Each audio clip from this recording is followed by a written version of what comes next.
বুদ্ধি থাকলে জেলে থেকেও সংসারের কামকাজ করা যায়। কেমনে যায় জানো?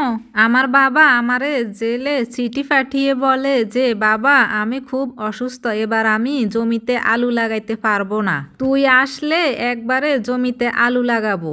তখন আমি আবার জেল থেকে আমার আব্বাকে চিঠি লিখছি। চিঠিতে বলছি আব্বা তুমি ওই জমিতে হাল চাষ করো না, ওই জমিতে আমি বন্দুক লুকাই রাখছি। ওই চিঠি আমার আব্বার কাছে পৌঁছানোর আগে পুলিশে পড়ে ফেলছে। তারপর আর কি হয়ে গেল কাম, পুলিশে গিয়ে আমার আব্বার পুরা জমি তন্ন তন্ন করে খুঁড়ে ফেলছে, কিন্তু বন্দুক খুঁজে পায় নাই।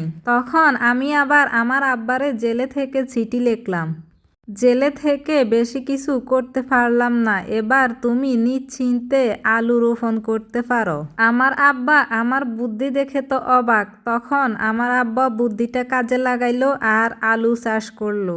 গাইস, এটাকেই বলে বুদ্ধির খেলা। এখন আবার একদল লোক এসে বলবে এত বুদ্ধি থাকার পরও আপনি জেলে কিভাবে গেলেন? আরে ভাই, আমি তো ইচ্ছা করে গেলাম, কারণ এখানে কোনো কাজ কাম নাই, আরামসে সামনে খাওয়া আসে আর আমি শুয়ে বসে সবসময় খাওয়া দাওয়া করি, কোনো কাজ কাম করা লাগে না।